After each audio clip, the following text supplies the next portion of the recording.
भारतीय नागरिकता भाग 2 अनुच्छेद 511। भारत में एकल नागरिकता का प्रावधान है।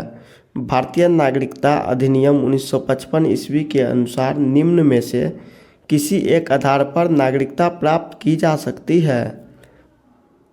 जन्म से प्रत्येक व्यक्ति जिसका जन्म संविधान लागू होने अर्थात 26 जनवरी 1950 ईस्वी को या उसके पश्चात भारत में हुआ हो, वह जन्म से भारत का नागरिक होगा।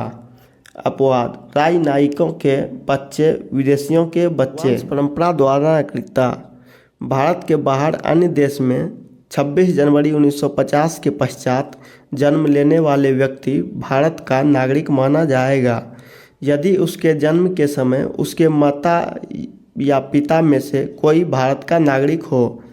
माता की नागरिकता के आधार पर विदेश में जन्म लेने वाले को नागरिक प्रदान करने का प्रावधान नागरिकता संशोधन अधिनियम 1992 द्वारा किया गया है। देशीकरण द्वारा नागरिकता: भारत सरकार से देशीकरण का प्रमाण पत्र प्राप्त कर भारत की नागरिकता प्राप्त की जा सकती है। पंजीकरण द्वारा नागरिकता: निम्नलिखित वर्गों में आने वाले लोग पंजीकरण के आधार द्वारा भारत की नागरिकता प्राप्त कर सकते हैं। वे व्यक्ति जो पंजीकरण प्रार्थना पत्र देने की तिथि से 6 माह पूर्व से भारत में रह रहे हो। वे भारतीय जो अविभाज्य भारत से बाहर किसी देश में निवास कर रहे हो। वे स्त्रियां जो भारतीयों से विवाह कर चुकी है या भविष्य में विवाह करेगी। भारतीय नागरिकों के नाबालिग बच्चे। राष्ट्रमंडलीय देशों के नागरिक जो भारत में रहते हो या भारत सरकार की नौकरी कर रहे हो, आवेदन पत्र देकर भारत की नागरिकता प्राप्त कर सकते हैं।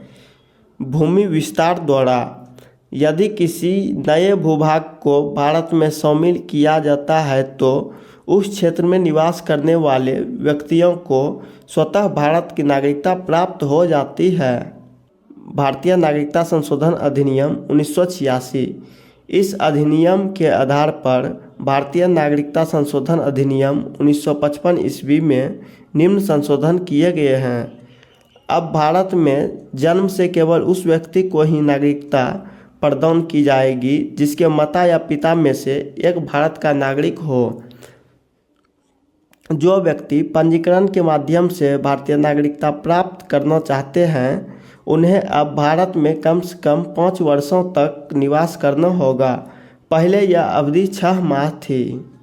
देशीकरण द्वारा नागरिकता तभी प्रदान की जाएगी जबकि संबंधित व्यक्ति कम से कम 10 वर्षों तक भारत में रह चुका हो। पहले यह अवधि 5 वर्ष थी।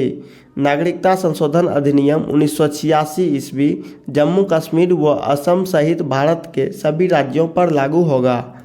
भारतीय नागरिकता का अंत: भारतीय नागरिकता का अंत निम्न प्रकार से हो सकता है। नागरिकता का परित्याग करने से, किसी अन्य देश की नागरिकता स्वीकार कर लेने पर, सरकार द्वारा नागरिकता छीनने पर। जम्मू कश्मीर राज्य के विधानमंडल को निम्न विषयों के संबंध में राज्य में स्थायी रूप से निवास करने वाले व्यक्तियों को अधिकार तथा विशेषाधिकार प्रदान करने की शक्ति प्रदान की गई है। राज्य के अधीन नियोजन के संबंध में, राज्य में अचल संपत्ति के अर्जन के संबंध में, राज्य में स्थायी रूप से बस जाने के संबंध में, छात्रवृत्तियों अथवा इसी प्रकार की सहायता जो राज्य सरकार प्रदान करे।